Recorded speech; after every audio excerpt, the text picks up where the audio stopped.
Alors les drivers, n'est-ce pas, bien sûr ils sont toujours de plus en plus puissants, n'est-ce pas? C'est ce que vous lisez dans vos magazines, dans les publicités. On cherche ce que l'on peut vous dire, plus que ce que l'on peut faire. Mais parmi les choses dont vous entendrez souvent parler, on va vous expliquer qu'on a modifié la position du centre de gravité, notamment qu'on l'a abaissé, et qu'à partir du moment où on a abaissé le centre de gravité, c'est un miracle, le driver vous emmène, en tout cas emmène votre balle, beaucoup plus loin.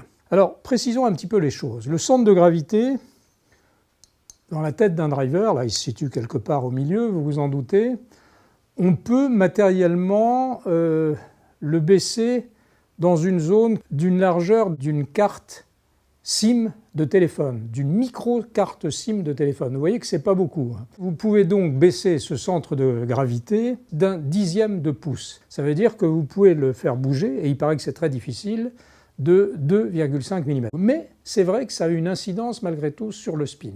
La difficulté est que si vous avez besoin d'un spin qui optimise votre driving de, je dirais, 3000, un autre aura besoin d'un spin de 2005 et le suivant aura besoin d'un spin de 3005. Il existe un couple angle d'envol spin qui, en fonction de votre vitesse de frappe, va optimiser la distance. Alors comment, à partir de là, un fabricant peut vous dire « mon driver qui a un spin plus bas va être le meilleur ». Vous vous doutez bien que ça n'a aucun sens. Je vais vous montrer ce qui se passe. Vous voyez ici sur cette matrice, en fait que j'ai tiré d'un article tout à fait remarquable d'un ingénieur américain qui s'appelle Dave Tuttleman et qui fait régulièrement des analyses très approfondies sur la manière dont fonctionnent les clubs de golf, les balles et tout ce qui tourne autour de cette balistique. Et donc j'ai donc repris une des matrices qu'il a produites et qui vous montre ici en fonction, par exemple ici, d'un driver qui est propulsé à 86 miles par heure, une vitesse de swing de 86. Vous avez ici en ordonnée le spin, et puis là, vous avez l'angle d'envol, 8, 10, 12, 14, etc., en degrés. Et vous voyez qu'ici, il y a une ligne, en quelque sorte une ligne de crête, sur laquelle, si vous vous y trouvez, vous allez optimiser la distance. Alors évidemment, vous diriez, c'est merveilleux d'arriver ici à 208, vous avez le plus de distance, c'est fantastique. Sauf que ce n'est pas possible, parce que ça, c'est la ligne de crête qui vous permet d'optimiser. Si on est en dessous ou si on est au-dessus dans un couple spin, loft, on est moins bon, mais il y a certaines combinaisons qui sont possibles et d'autres pas.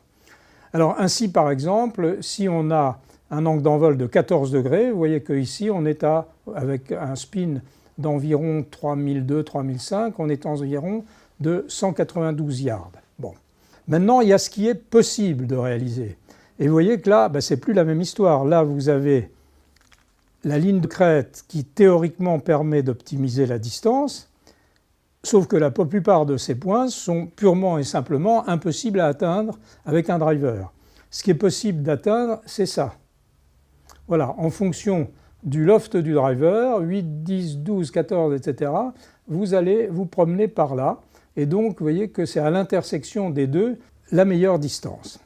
Et là encore, d'affirmer que c'est tel spin qui est meilleur que tel autre dans votre driver, ça n'a, disons-le, strictement aucun sens. Quand on examine ce trio vitesse de frappe, angle d'envol, spin, c'est déjà assez compliqué.